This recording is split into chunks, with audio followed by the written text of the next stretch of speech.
हम लोगों ने तो पूरा समर्थन प्रधानमंत्री को दे रखा है। उसके बाद तो हमारे साथ कोई सवाल होना नहीं।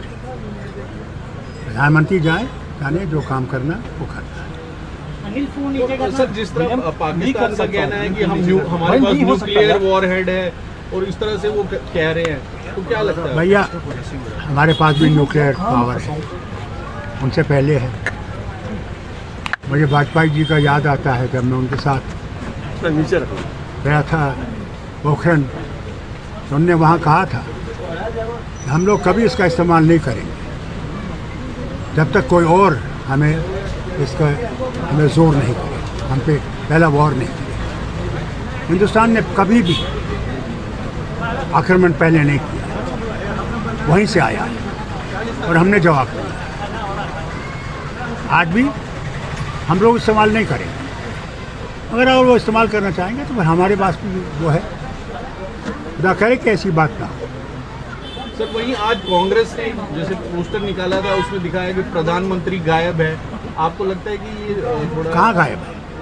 उन्होंने गायब लिखा है। मैं समझता हूँ दिल्ली में है, पता नहीं मुझे और कहीं गई है तो। डॉक्टर साहब 36 साल हो गए आप टेररिज्म को जूझते हुए। जम्मू कश्मीर को लोग मर रहे हैं, जम्मू कश्मीर में क्या सोल्यूशन रहना चाहिए? क्या पाकिस्तान को नेस्तनाबूद करना चाहिए टेरर कैंपस को? के देखिए, हमने हर वक्त कहा कि टेररिज्म हमें कबूल नहीं है। टेररिज्म आपको भी ख़त्म कर रहा है, हमें भी ख़त्म कर रहा है। इसे वक्त आ गया कि उनको ये समझना चाहिए। मुंबई पे हमला हुआ, कहा हमने नहीं किया, फिर साबित हुआ कि उन्होंने किया। पठानकोट पे हमला हुआ, उन्होंने किया। उड़ी पे हुआ, उन्होंने किया। क्या क्या बताऊं, कहाँ कहाँ नहीं उन्होंने हमला किया। और फिर करगिल में उन्हें युद्ध किया, मैं मुख्यमंत्री था। क्या कहा उन्होंने? हम नहीं हैं। फिर जब वो हारने लगे, दौड़ गए प्रेसिडेंट क्लिंटन के पास, हमें 2 हफ्ते दे दीजिए कि हम अपना सामान निकालें। मान गए कि उन्होंने हमला किया। भाई, वक्त आ गया है। अगर दोस्ती में रहना चाहते हो तो फिर ये चीज़ नहीं चलेगी। देखो, ख़त्म करना पड़ेगा। अगर दुश्मनी में रहना चाहते हो फिर हम भी तैयार हैं, तुम भी तैयार हो।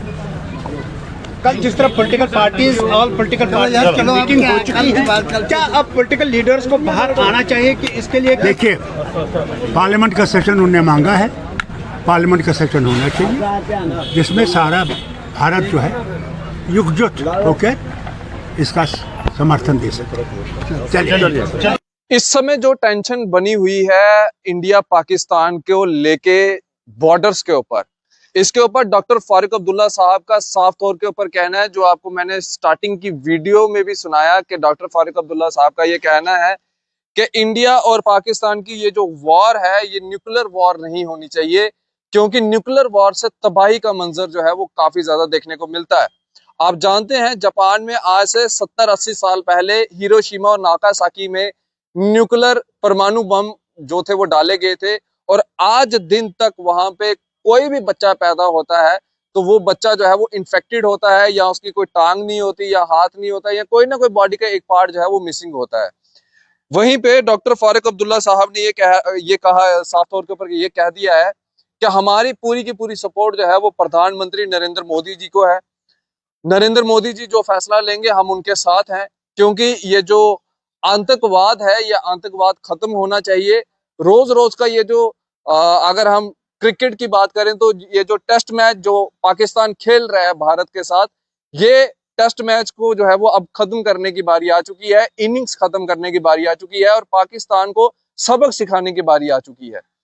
उन्होंने कहा है कि हम बिल्कुल भारत सरकार के साथ हैं, जो भारत सरकार फैसला लेती है हम उनके बिल्कुल शाना बशाना खड़े हैं, चाहे वो फिर वार को लेके हो या किसी और चीज को लेके हो। साफ तौर के ऊपर उनका यही कहना है कि हम जो हमें प्रधानमंत्री नरेंद्र मोदी जी कहेंगे हम उनके साथ खड़े हैं, लेकिन ये वार जो है वो न्यूक्लियर वार नहीं होनी चाहिए, ये उन्होंने साफ तौर के ऊपर कहा है। और उनका डर कहीं ना कहीं सही भी है। जो न्यूक्लियर वार है, जो तबाही का मंजर न्यूक्लियर वॉर के बाद देखने को मिलता है वो बड़ा ही भयानक होता है। जिन्होंने नहीं देखा है वो देख ले एक बार हिरोशिमा और नागासाकी के अंदर क्या हुआ था। पाकिस्तान को सबक सिखाना है, वो जरूरी है। आज जो भारत सरकार फैसला लेगी उसके साथ हम खड़े हैं, यह साफ तौर के ऊपर जो है वो डॉक्टर फारूक अब्दुल्ला साहब का कहना है। अपनी राय इस वीडियो के कमेंट सेक्शन में जरूर रखिएगा। आप इसी तरह से बन रहे द न्यूज़ नाउ के साथ। मुझे और मेरे कैमरा पर्सन साहिल को दीजिए इजाजत। आदाब, अस्सलाम वालेकुम।